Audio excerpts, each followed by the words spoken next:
Hello friends, welcome back to my channel Purple's Kitchen. ಇವತ್ತು ಬಿಸಿ ಬಿಸಿ ಆಗುವಂಥ ತಿಳಿಸಾರು ಎಲ್ಲ ಐಟಮ್ ಎಲ್ಲ ರುಬ್ಬಿ ಮಾಡೋದು ಹೇಗೆ ಅಂತ ನೋಡೋಣ. ಈ ರೆಸಿಪಿ ಬಂದುಬಿಟ್ಟು ಕೋಲ್ಡ್ ಇರೋರಿಗೆ, ಕೋಲ್ಡ್ ಕ್ಲೈಮೇಟ್ಗೆ ಬಿಸಿ ಬಿಸಿ ತಿನ್ನಬೇಕು ಅಂದರೆ ತುಂಬ ಒಳ್ಳೆ ಒಂದು ಆಪ್ಷನ್ ಇದು. ಬನ್ನಿ ರೆಸಿಪಿ ಮಾಡೋದು ಹೇಗೆ ಅಂತ ನೋಡೋಣ. ಫಸ್ಟ್ ಒಂದು ಮಿಕ್ಸರ್ ಜಾರ್ಗೆ ಒಂದು ಸಣ್ಣ ಗೆಡ್ಡೆ ಆಗೋಷ್ಟು ಬೆಳ್ಳುಳ್ಳಿ ಸಿಪ್ಪೆ ಸಮೇತ ಹಾಕ್ಕೊಳ್ಳಿ.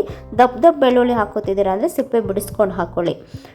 2 ಜಾಮೂನ್ ಟೊಮೆಟೊನ ನಾನು 4 ಕಟ್ ಮಾಡ್ಕೊಂಡು ಹಾಕ್ಕೊಂಡಿದ್ದೀನಿ, ನುಣ್ಣಗೆ ರುಬ್ಬುತ್ತೆ ಅಂತ. 1 ಟೇಬಲ್ ಸ್ಪೂನ್ ಮೆಣಸು, 1 ಕಡ್ಡಿ ಆಗೋಷ್ಟು ಕರ್ಬೇವಿನ ಸೊಪ್ಪು ಎಲ್ಲದನ್ನು ನೀರು ಹಾಕ್ದಂಗೆ ಈ ಥರ ಗಟ್ಟಿಯಾಗಿ ರುಬ್ಕೊಂಬಂದ್ಬಿಡಿ. ನೆಕ್ಸ್ಟ್ ಒಂದು ಪಾತ್ರೆಯಲ್ಲಿ 1 ಟೇಬಲ್ ಸ್ಪೂನ್ ಎಣ್ಣೆ ಚೆನ್ನಾಗಿ ಕಾದ್ಮೇಲೆ 1 ಟೀ ಸ್ಪೂನ್ ಸಾಸಿವೆ ಚಿಟಪಟ ಆದಮೇಲೆ ಮತ್ತೆ ಒಂದು ಗೆಡ್ಡೆ ಬೆಳ್ಳುಳ್ಳಿನ ಸಿಪ್ಪೆ ಸಮೇತ ಜಜ್ಕೊಂಡು ಹಾಕೊಳ್ಳಿ. ಬೆಳ್ಳುಳ್ಳಿ ಹಾಕಿದರೆ ಒಳ್ಳೆ ಒಂದು ಅರೋಮಾ ಮತ್ತು ಫ್ಲೇವರ್ ಕೊಡುತ್ತೆ. ಫ್ಲೇವರ್ಗೋಸ್ಕರ ಮತ್ತೆ ನಾನು ಒಂದೇ ಒಂದು ಒಣಮೆಣ್ಸಿನ್ಕಾಯಿ ಹಾಕೋತಾ ಇದ್ದೀನಿ. ನಿಮ್ಗೆ ಒಣಮೆಣ್ಸಿನ್ಕಾಯಿ ಆಪ್ಷನಲ್ಲೇ.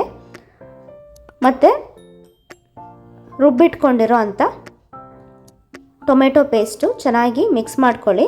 ಟೊಮೆಟೊ ಪೇಸ್ಟ್ ಯಾವ ರೀತಿ ಬೇಯಬೇಕು ಅಂದರೆ ಎಣ್ಣೆ ಬಿಟ್ಕೊಳ್ಳೋವರೆಗೂ ಚೆನ್ನಾಗಿ ಬೇಯಬೇಕು. ಇದು ಒಂದು 5 ನಿಮಿಷ ಆಗುತ್ತೆ. ಆಮೇಲೆ ಮಿಕ್ಸರ್ ಜಾರೆಲ್ಲ ತೊಳ್ಕೊಂಡು ಒಂದು 2 ಗ್ಲಾಸ್ ಆಗೋಷ್ಟು ಅಳತೆಯಲ್ಲಿ ನೀರು ಹಾಕೋಬಿಡಿ. ನಾನಿವತ್ತು MTR ರಸಮ್ ಪೌಡರ್ ಯೂಸ್ ಮಾಡ್ತಾಯಿದ್ದೀನಿ. ನಾನೊಂದು 3 ಟೀ ಸ್ಪೂನ್ ಈ ಅಳತೆಗೆ ಹಾಕೋತಾ ಇದ್ದೀನಿ. ಜಾಸ್ತಿ ಹಾಕಿದರೆ ಈ ಮಸಾಲೆ ಒಂದು ಸ್ವಲ್ಪ ಕೈ ಹೊಡೆಯುತ್ತೆ, ಅದರಿಂದ ಕರೆಕ್ಟಾಗಿ ಹಾಕ್ಕೊಳ್ಳಿ. ಒಂದು 3 ಟೀ ಸ್ಪೂನ್ ಹಾಕ್ಕೊಳ್ಳಿ. ಆಮೇಲೆ ಬೇಕಾದ್ರೆ ಟೇಸ್ಟ್ ನೋಡಿಕೊಂಡು ನಿಮಗೆ ಏನಾದ್ರು ಸ್ಪೈಸಸ್ ಕಮ್ಮಿ ಇದ್ದರೆ ಮತ್ತೆ ಹಾಕೋಬೋದು. ನನಗೆ ಈ ಅಳತೆಗೆ 3 ಟೀ ಸ್ಪೂನ್ ಸರಿ ಇತ್ತು. ಚೆನ್ನಾಗಿ ಈ ಥರ ಕುದಿ ಬಂದು ಮೇಲೆ ಉಕ್ಕಬೇಕಾದ್ರೆ ಆಫ್ ಮಾಡಿಬಿಡಬೇಕು. ಜಾಸ್ತಿ ರಸಮ್ನ ಕುದಿಸ್ಬಾರ್ದು, ಕುದಿಸಿದ್ರೆ ಟೇಸ್ಟ್ ಹೊರಟೋಗುತ್ತೆ. ಬಿಸಿ ಬಿಸಿ ಅನ್ನದ ಜೊತೆ ಸರ್ವ್ ಮಾಡ್ಕೊಂಡು ತಿನ್ನಿ, ತುಂಬ ಇಷ್ಟ ಆಗುತ್ತೆ. ಮತ್ತು ಮಕ್ಳಿಗೂ ಜ್ವರ, ಫೀವರ್, ಕೋಲ್ಡ್ ಇದ್ದರೆ ನೀವು ಖಂಡಿತವಾಗ್ಲೂ ಇದನ್ನು ಮಾಡಿಕೊಡಿ. ನಿಮ್ಮನ್ನ ಬೇರೆ ಒಂದು ರೆಸಿಪಿಲಿ ಮೀಟ್ ಮಾಡ್ತೀನಿ. ಖಂಡಿತವಾಗ್ಲೂ ಚಾನಲ್ನ ಸಬ್ಸ್ಕ್ರೈಬ್ ಮಾಡ್ಕೊಳ್ಳಿ.